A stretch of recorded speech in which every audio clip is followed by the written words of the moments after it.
Hi, Philip. You're saying hello? Hello, Sandy.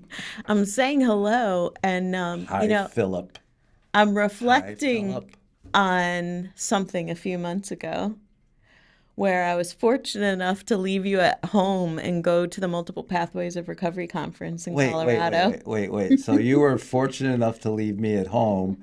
I was dying of COVID, and you were like fortunate enough to Oh, leave me at home. okay. Now, first of all, people do die of COVID, but That you wasn't. had been properly vaccinated and you had mild to medium symptoms, Well, I'm a man, and a mild symptom is the end of the world. especially if it includes a runny nose. Exactly. But anyway, I got Yeah. I got to go and you had to stay home. Yep. And our guest this morning was at the conference. That's very good. Good morning, Angela. Good morning, guys. And how do you say your last name? It's Mallet, Angela Mallet. Angela Mallet. So our last name is Valentine. I'm sure you haven't gotten any grief over the years about having the last name of Mallet. Yeah, people want to call it Millette Mm-hmm. or Maletti. Mm-hmm. It's Mallet. Mm-hmm. Um, so you're on the Recovery Matters podcast. What's your matter about recovery that you would like to talk about? Well, there's a lot. Recovery's been such a gift to me and has just really kind of given me this life that I always wanted to have, Hmm. but did not know how to have. And through my recovery journey, I now understand how to have it. Um, but I think what I'd like to share with you guys is, I'll share kind of the short version of my journey, like what brought me here. Great. But I'd really like to kind of talk about the work that I do now. Um, I have been really fortunate to work and have a job that allows me to really kind of advocate full time. And I've been doing that for the last almost 6 years. And it's been a learning journey, a scary journey. So I work in the policy space now, advocating for like high level drug policy changes and getting to that space um, was a journey. So I'd like to share that with you guys. So you do work for an organization called End It for Good. And just so we're Yes, clear, what's the it? What are we the ending? we are the it in our name is the war on drugs, and Wow. we're a private Mississippi based nonprofit. Or we started in Mississippi. Now we're kind of venturing out into other states in the southeast and doing education, lots of community forums to try to help people, just everyday people, of course, stakeholders, elected officials are in part of these conversations, but really just like everyday people who, in some way or some capacity, have been touched by substance use disorder or the criminal justice system. And we try to help people like zoom all the way out. Like let's set aside the raw emotions that we have, and let's try to set aside some of the stigmatized beliefs that we've been fed since we were all kids. Like dare, just say no, war on drugs stuff. Like set that stuff aside and let's zoom all the way out and just take a look at like where are the harms really coming from. Mm-hmm. Mm. And we are very grassrootsy. We believe that policy changes when enough minds change. So the heavy lift of the work is not at the Capitol. I mean, you got to do some of that stuff, of course, but really the heavy lift is talking to people Mm-hmm. and helping them kind of understand. Because politicians, you can change a politician's mind and help them see, but if their constituency does not agree with them, you know, they're not going to be able to support any kind of long-term policy change. So we kind of believe that the work is in the people. Yeah, I couldn't agree with you more. So you didn't just step into this role of director of outreach. You earned it. So let's get a little gritty. Let's get into the Okay. nitty gritty. What happened? I mean, we have your bio in front of you, but I'd In also front of like to us. hear it in your words. Like, you talked about the thumbnail version. Okay. Hmm. Yeah, so I grew up here in, this sleepy little coastal town in Mississippi, was born and raised here, had I'm the oldest of six kids, Ooh, five girls and one boy. Hmm. We're a blended family. My stepfather had three, my mom had three, Brady and Bunch. Brady Bunch. Sorta. And yeah, we're a little heavy on the female side. Yeah. That just makes my brother more well-rounded. Mhm. um, yeah, so childhood was by most means and measures pretty normal. My parents divorced, my mom and my biological father, but he was still very much a part of our life. But from a young age, I struggled with self worth, and just not very good self esteem. I was I looked different. Not only did I have like the red hair, but I was always, like looked a little different, curvier, whatever you want to call it, than the other girls. And so I internalized that at a young age. And so then what I didn't realize is that as I got older and went through high school, like of course, I did the normal teenager thing of like going out and drinking with your friends, um, and that should have been like a warning sign, but it wasn't, because I was really smart and I made straight A's. hmm. And I was very active in school, and I was on student council, and I was elected class president every year. So it was kind of like nobody's worried about the kid who's making the good grades Hmm. and being involved. But really, she's like drinking all the time just to fit in, just to feel normal, to like quiet these inner self doubt and insecurities. But it really didn't present too problematically at the younger age. So as I said, I always did well academically. I graduated at the top of my class and got a scholarship, an engineering scholarship, to go to the University of Mississippi. Wow. And so I graduated from Ole Miss with a degree in civil engineering in 2004, and then moved back here to the Gulf Coast and went to work for a private engineering firm doing highway and bridge design and construction. That was kind of like my favorite thing. I did some other civil infrastructure design too, like designing water systems and sewer systems, but I loved to do bridge design. So that was 2004. And I was in my early 20s, fresh out of college. And then 2005, we had a little storm blow up on the Mississippi Gulf Coast A called little one. Hurricane, a little Yeah. one Oh called my gosh. Hurricane Katrina. And, she just kind of, it's just kind of like a bomb going off. It completely devastated the entire environment, housing. I mean, it was unreal.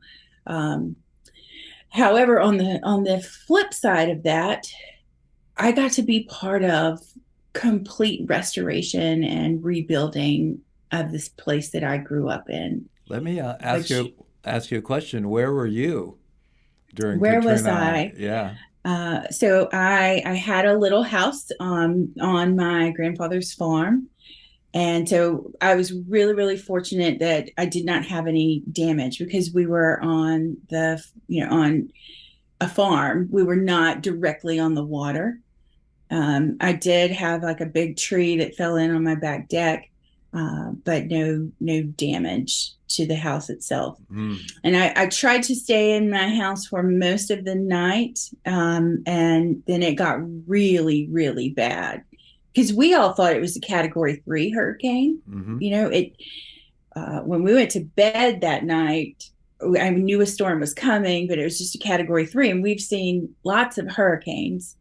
And in the wee hours of the night, Katrina just blew up. Like, it expanded to a Hurricane 5 over a matter of hours. And then when I woke up at 4 or 5 in the morning, it was making landfall. And my dad called and he was like, "You better get up here right now." So I left and went to my dad's house. Mm. So we were without power for about 2 months. Wow. Wow. But my office was down in Goshen, Mississippi, which is about a half a mile from the power plant, or the main Singing River Power is the provider down here on the coast. So my office was about a half a mile from them, right on Highway 90. So my office got power back within a week. And so I just kind of camped out in my office. Hmm. Like, I'd take showers there and slept some there, because we engineers, as you can imagine, we were the county engineers for Jackson County, Harrison County, and worked closely with the Department of Transportation. So we went back to work like immediately, Yeah. and continued that for the next 5 years. I was really fortunate to be able to be part of rebuilding some, really kind of like important landmarks for our coast. So I got to redesign Beach Boulevard in Pascagoula, and work with another team of engineers on the one in Ocean Springs. I got to work on restoring the I-10 bridge in across the Pascagoula River, and the Biloxi Ocean Springs high-rise bridge. So it was just a really cool time, and an experience that I am very proud to have been part of. Mm. And then, that's what we did for the next 4 or 5 years. So fast forward to 2009, 2010-ish, and I, that work was kind of winding down, and I was super excited that I got pregnant for the first time. And I was like, so I'm 29 years old, and I'm like, okay, I get to be a mom now. I had done all the things. I made good grades like my parents told me to, went to college, got a degree, got a job, saved the money, all the stuff that you're supposed to do. And I did those things because I always wanted a family. I wanted to be a mother. Mm-hmm. But unfortunately, while I had the tools to rebuild after a natural storm like Hurricane Katrina, I did not have the tools to weather the storm that was about to roll through my life at all. So I was pregnant and started, plan all the planning and things. But unfortunately, at about 7, 8 months into that pregnancy, I woke up in the middle of the night, and I just knew, like, oh, this is not good. Something's wrong. And drove myself to the hospital. And actually, I drove myself to my doctor's office, and he was like, "Oh no, you have to go to the hospital now," which was across the street. So the baby was stillborn due to a birth defect, and they had to do cesarean to remove her. And and I just, everything just kind of came crashing down right then. And I was prescribed pain medicine afterwards. And, I remember coming home and just telling my mom, like, just get all this baby stuff out of my house, and I don't want to talk about it anymore. I'm going to go back to work. And that's what I did. And I had a bottle of pills to help me do that. And so at 30, like I turned 30 while I was pregnant, I just did a nosedive into a bottle of Oxycontin. And so that kind of sent me on this downward spiral for the next several years, which ended up, I ended up losing that job that I loved so much, kind of isolating myself from the rest of my family, then started going in and out of jail, first for, things like unpaid fines and traffic violations, but then some more pretty serious charges. I wound up homeless. Just lost my house, all of my investments. Like it got dark. It got dark, really dark. So So what was the time frame when you took the first OxyContin to when you crashed? How long a period of time? I would say about 2 years. Wow. Well, Man, you went straight down quickly, didn't you? Yeah, so I maintain, and let's be honest, like when you first Wow. take opiates, I don't know about everyone, but for me, I thought I could just conquer the world. Hmm. And my work was better, I was more productive, all these things. It's like, oh, I have found the magic, Hmm. solution here. This is what I've been looking for. And but then that quickly turned around. So I made good money and I had the ability to afford a pretty significant habit, Hmm. for a couple of years. But once the dependency, like, and the withdrawal started kicking in, um, then my days became less about like, oh, how much work can I get done today? It's like, I have to make sure I have my supply or nothing's going to get done today.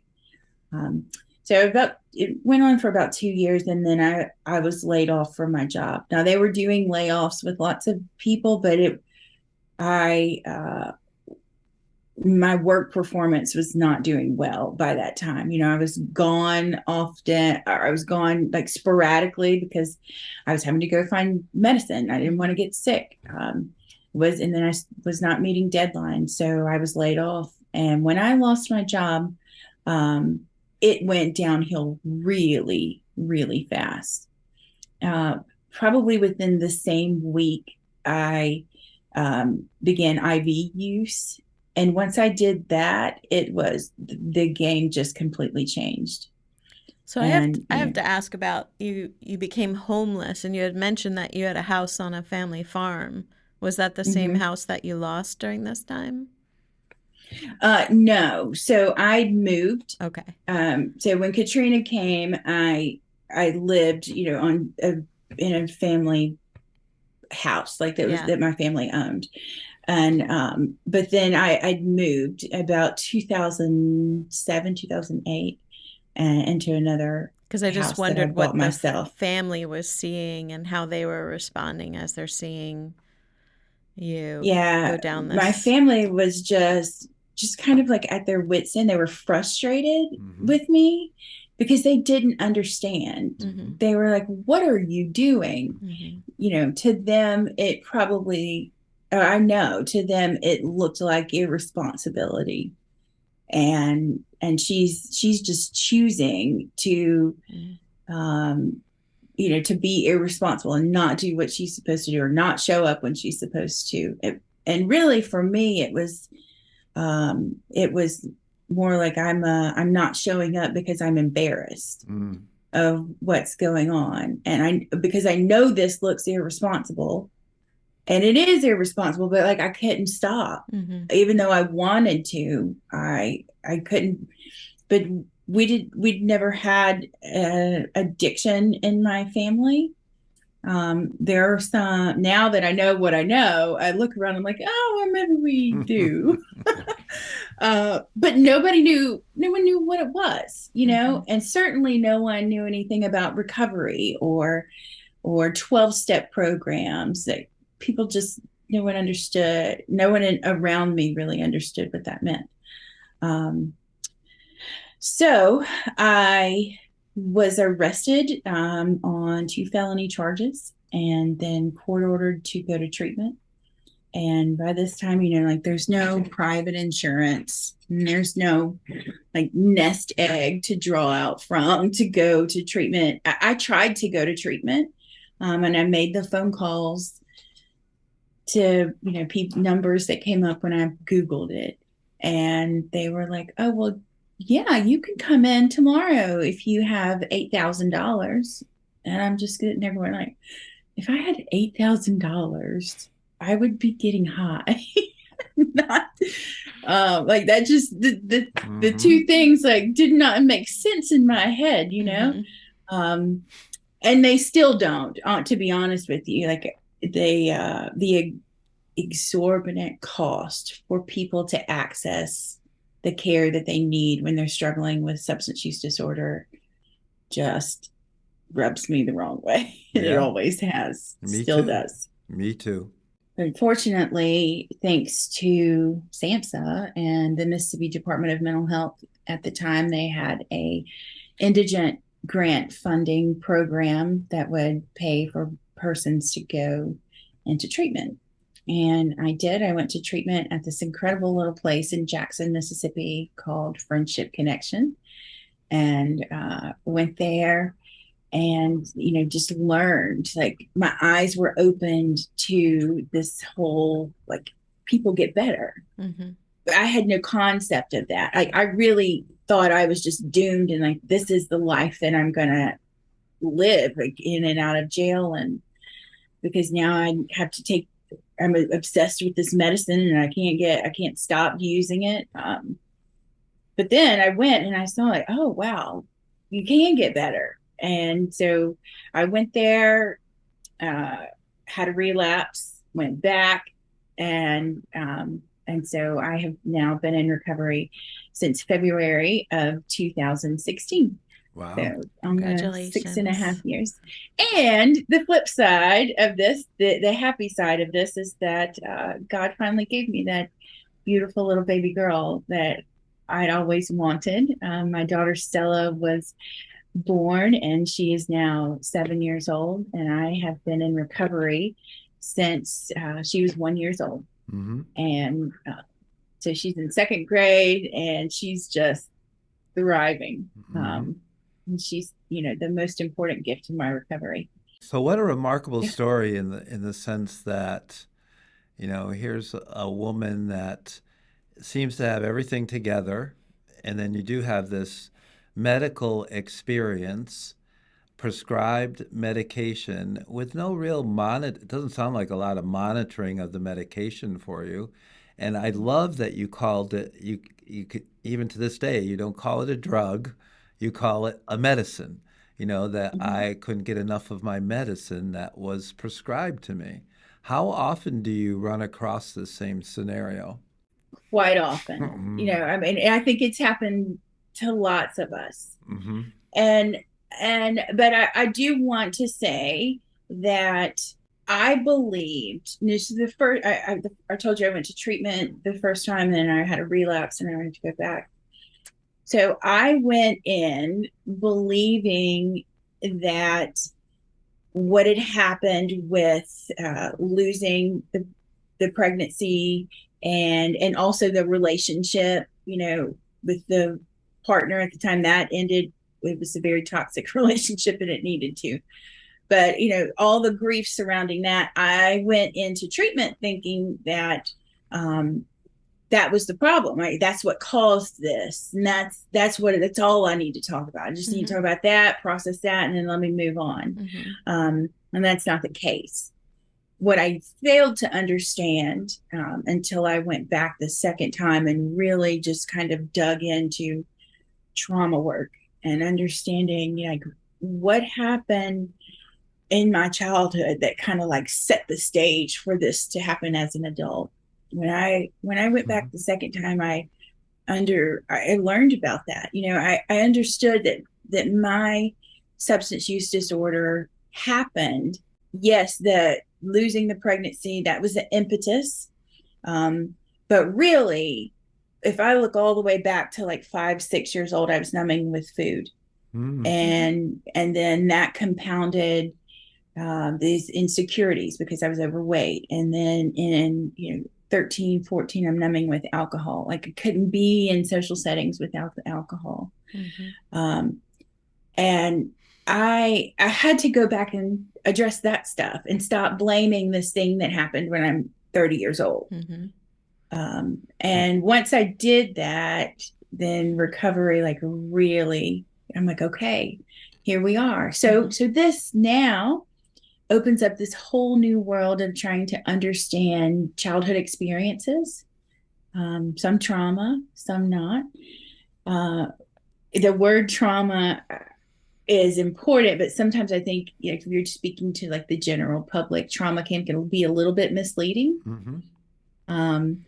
They hear the word trauma and they think, oh, that only means some horrific thing that happened.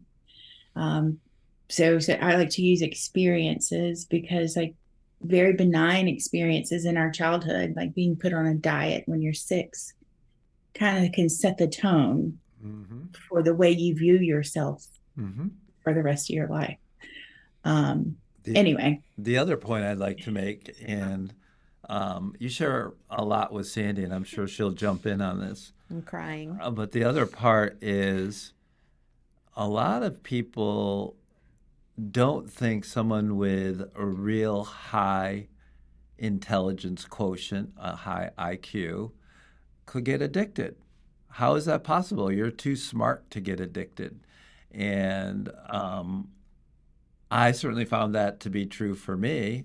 It's obviously true for you. And it's not necessarily like the mental intelligence. What I had to work on over many, many decades of recovery is my emotional intelligence. Emotional intelligence. Yes. Which is a little different, but it's not really valued too much in society. And to me, recovery has been a journey towards self-awareness, and that's being more emotionally aware. Even though recently I've had some experiences that I go, that my emotions didn't match the reaction didn't match what actually happened. So I had to dig into that to figure out what was really going on. Still to this day. Mm-hmm. Yeah. Yeah. I mean, I definitely relate to everything. I've often wondered if I'm really alcoholic or it was really a sugar addiction and alcohol just happened to be the sugar of choice for a 10-year period. And I've come to the conclusion that it doesn't matter.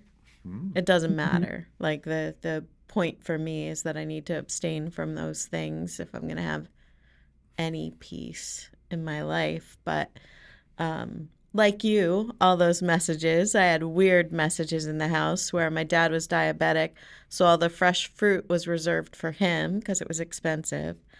And then my mom had a sweet tooth, and so she hid Kit Kats and these marshmallow chocolate cookies. She hid them and would bring them out like on occasion, but I knew where they were, right? And so those became the treasures. So really interesting dynamics. And then the trauma of all my siblings left me by the age of 8. Like they were much older, so they were all leaving. And I don't think people realize what that does. Like you said, it's experiences because it's little t, not big T trauma. Yes. But they pile up on you and they tell you that you are not worthy because you're not entitled to these people anymore. You're not entitled to the fruit. You're not entitled to the cookies, right? Or the Kit Kat bars. And I think a lot of my self-perception about my value started there. And then when I took my first official drink at age 17 and went from being an introverted wallflower to dancing in the middle of a circle of 20 public works men at a party. Like there was, what's your sign? Like what sign did I need to see that wasn't going to work out? So I very much connect with that. Yeah, I think our stories sound very much alike. I really have enjoyed reading kind of your self growth posts and just like accepting of yourself and this is who I am and I'm still worthy. I've really enjoyed you sharing those on social media. So thank you so much. Yeah, fake it till you make it, right? Yeah, Well, I'm trying to get there. she gets those little inspirations like, I think I have to write a post today. And I'm like, go for it, go ahead. And she does. I, I I'm mean, recently at the Connecticut Community for Addiction Recovery, CCAR, we've just put in recovery coaches in a jail diversion, or I noticed in your bio, a drug court. You said you kind of just briefly mentioned that you were mandated or assigned to treatment. So tell yes. me a little bit about what that intervention was like for you. So I was arrested for two felony charges. One was dropped, one stayed. It was a grand larceny charge because I committed a property crime to feed my addiction, and then court ordered to go to treatment in Jackson, and then I was put on a pretrial diversion program. Well, I had a period of sobriety. Things got well. I started working for another engineering company, and my life got real good again. And then I met someone, and I fell in love, and then my daughter was born, and I was like, "See, I'm fine. No, things are great." Um, See, I'm when fine. Yeah, see, I'm I'm fine. fine. I'm Especially fine. when I started working again and I have income again and I'm Uh, like going out on dates. uh, Um, I didn't have time to go to all those meetings, Sandy. mhm. I was just so busy. I Hmm. had this new project. We were building a new runway at the airport, and like I just didn't have the time to call that sponsor. So I'm fine. And then like one night we went out on a date and I had a glass of wine and the walls didn't burn down around me. So I'm good. So what that did, nothing immediately came of that glass of wine, Mhm. but it really just kind of like made me convince myself like, oh, I'm fine. I don't have to do this whole recovery thing. I don't have time for it. So I didn't. I just kind of stopped. So now I have a baby and I'm like, here we go. But really, I was just riddled with fear the whole time I was pregnant because it had not turned out so well the time Right. before. Yeah. And though I never said it, not one time I would not dare speak it Mm, because like I didn't want to put it out into the world. I was just consumed with fear the whole time wow. that something bad was going to happen. Yeah. So my daughter was born, and she was perfect and healthy, and they did a cesarean.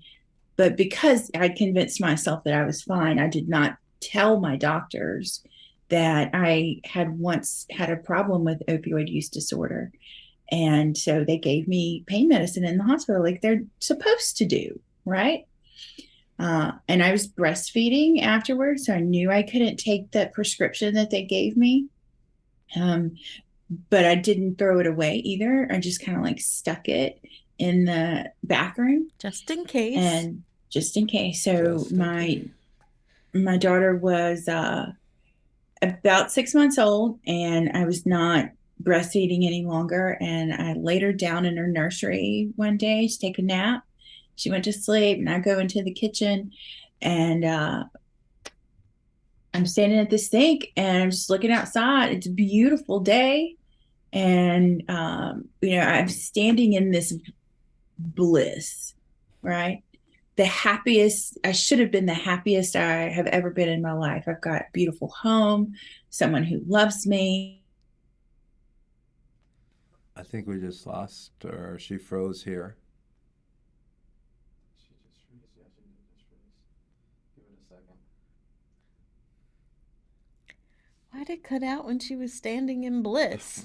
Just like We're the same left on time the cliff. the medicine just took off too. She just I'm standing in the sunshine at the window with me her. too.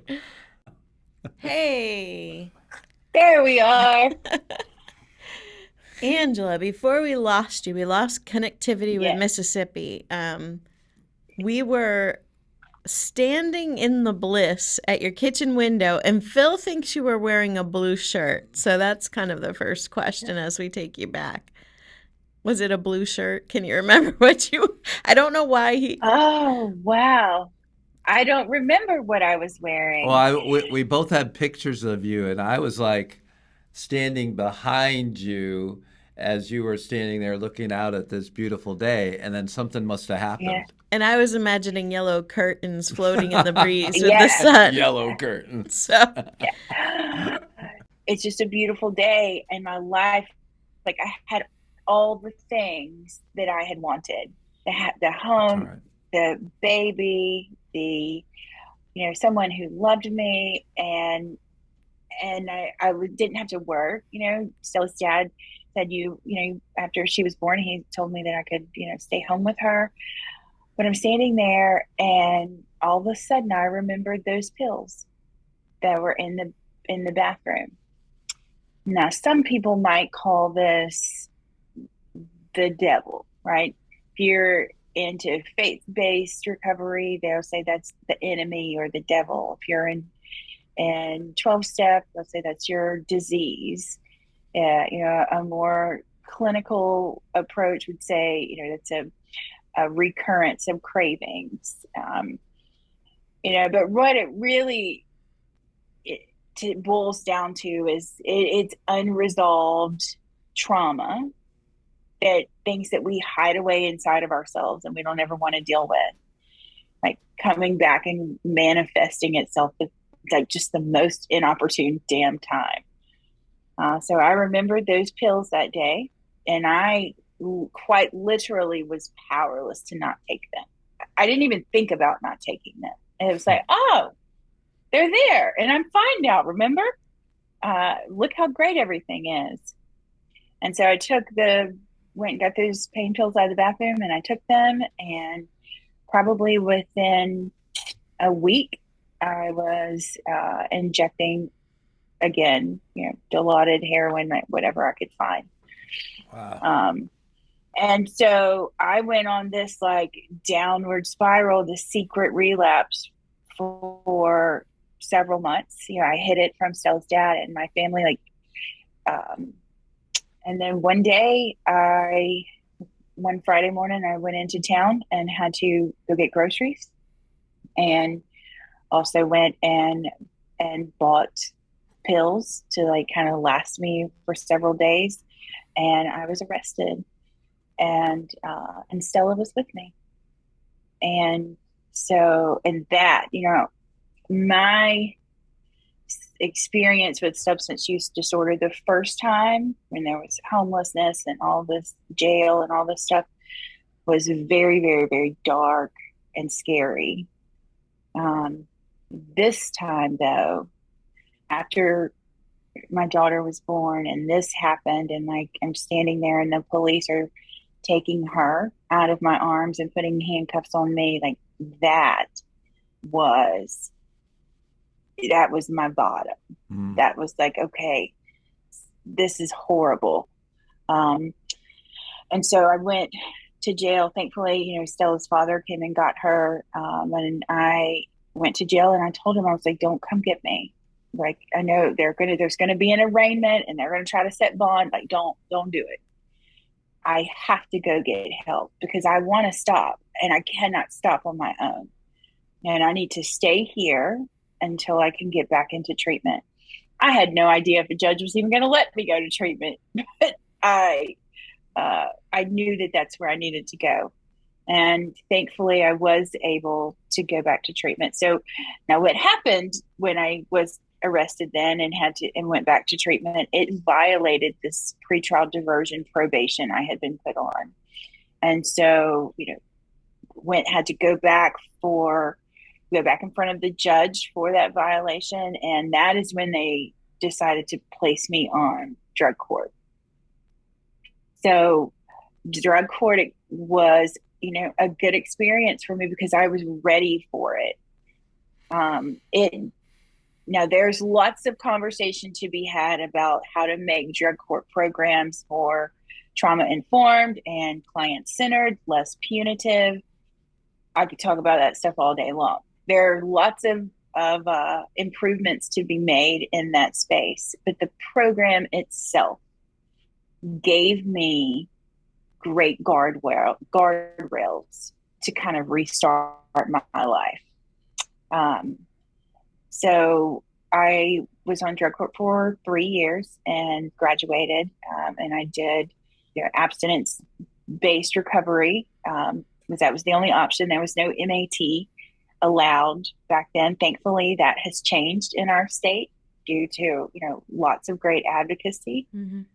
And so I have this mindset, right? I have this way of seeing the world, and now I have this very up close and personal experience with the criminal justice system, the treatment system, the prison system, and some the healthcare system's kind of wrapped up in there too. And I begin to see, through my own personal experiences, but then also in a professional capacity. So the next part of my story, after I'm a mom and I get into recovery, I had this really incredible divine intervention opportunity to be hired as the outreach coordinator for the state of Mississippi's opioid response grant. So this is the first opioid funding that came down from the federal level. So it was called the STR grant. I don't know if you guys remember this. We got it. But yeah. Mm-hmm. So I was hired and I was like barely a year into recovery. And I got to work with the governor's opioid and heroin task force. I got to do lots of public facing outreach for our state and making sure that those monies rolled out for treatment and for naloxone distribution. And I got to create our state's Narcan distribution program, which was super, super fun. And that was kind of my intro into harm reduction and really understanding what harm reduction means. So, I just have this journey of the next 2-3 years of really getting up close and personal with what's happening in these systems, like what some of the barriers are. Because, I sat in rooms in 12-step circles or aftercare circles with women whose stories were just like mine. Something happened and they couldn't cope with the pain in their life, and substances helped them do that. And now they are given 10, 12, 15-year prison sentences, and their kids are taken and not given back. And I'm like, what the hell? It just disturbed me to my soul. And I'm like, why am I different than them? Is it because the color of my skin? Is it because of I have an education? I don't know. I can't answer that. There's probably lots of complexities in there, but it disturbed me and I couldn't just let it go.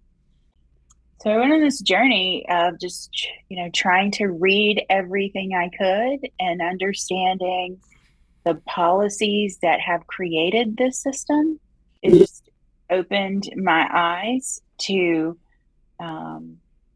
why any kind of further punitive response to persons with substance use disorder, and even to people who use substances who don't have substance use disorder, the problem will continue to get worse.